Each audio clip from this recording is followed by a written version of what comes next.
அதிமுகல பொதுச் செயலாளரா துணை பொதுச் செயலாளரா எங்களை ஆக்கிட்டு நீங்க கட்சியை விட்டு நீக்கினதோ நாங்க போய் விரல சப்பிட்டு உட்கார முடியாது. துரோகிகள் கையில கட்சி இருக்கு. என்ன இன்றைக்கு டிடிவி அம்மா மக்கள் முன்னேற்ற கழகம் தொடங்கிய காரணத்தினால்தான் உண்மையான அம்மாவின் தொண்டர்களுக்கு அம்மாவுடைய கட்சியை தலைவர் கட்சியை மீட்டெடுப்பதற்கு ஒரு ஜனநாயக ஆயுதமா அம்மா மக்கள் முன்னேற்ற கழகம் இருக்கு.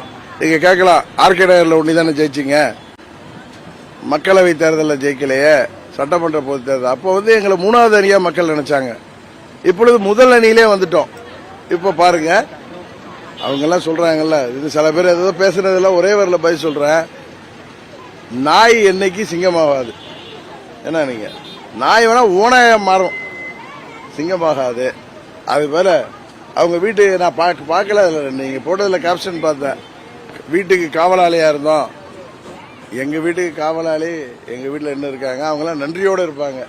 இவங்க எல்லாம் நன்றி இல்லாதவர்கள், துரோக சிந்தனை உள்ளவர்கள். அதனாலதான் இன்றைக்கு இரட்டை இலை பலவீனமாகிட்டு இருக்கு. நானும் சகோதரர் பன்னீர்செல்வமும் இணைந்திருப்பது துரோகிகள் கையில அபகரித்து வைத்திருப்பவர்கள் கையில இருக்கிற இரட்டை இலையை மீட்டெடுப்பதற்காக. அதை திசை திருப்புற மாதிரி இந்த திருடிட்டு ஓடுறவங்க திருட ஓடுறான்னு சொல்ற மாதிரி அவங்க அதிமுக தான் எங்களுக்கு கொடுத்ததெல்லாம் உண்மை. நீங்க எங்களுக்கு அதிமுக இருக்கக்கூடாதுன்னு நீங்க தப்பு பண்றதுக்கும் ஊழல் பண்றதுக்கும் துரோகம் பண்றதுக்கும் தட்டி கேட்போங்கிறதுக்கு தானே எங்களை வெளியேற்றுறீங்க. உங்களிடமிருந்து அந்த இயக்கத்தை நாங்கள் பெற்று தொண்டர்கள் கையில கொடுப்போம். நானோ பன்னீர்செல்வமோ பதவிக்கு அலையில, நீங்கள் தான் அலைஞ்சிட்டு இருக்கீங்கிறத அவங்கள்ட்ட சொல்லுங்க. சார், அண்ணாமலை இந்த பரபரப்பான நேரத்தில் இந்தி திணிப்பு ஒரு பிஞ்ச சிறப்புக்கு சமம் அப்படின்ற மாதிரி பேசியிருக்காரு. இதை எப்படி பாக்குறீங்க? இல்லங்க, அண்ணாமலை நான் கூட்டணியில் இருக்கேங்கிறதுக்காக சொல்லல.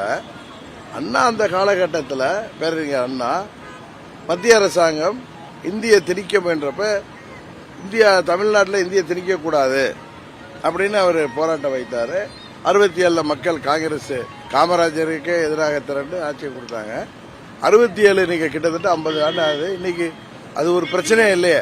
அதே நேரத்தில் இன்னொன்று சொல்றேன், ரீசெண்டா ஒரு சர்வே பார்த்தேன், தாய்மொழி கல்வி படிக்கிற மாணவர்கள் தமிழ்நாட்டில் 9% தான். இதே குஜராத்தில் 70%. வேணா உங்களுக்கு அந்த ரிப்போர்ட் அனுப்புறேன். தாய்மொழி கல்வி இல்ல தாய்மொழி தமிழ்ல படிக்கிற ஸ்கூல்ல படிக்கிறவங்க 9% குறைஞ்சிருக்காங்க. அதை பத்தி நீங்க யோசிங்க.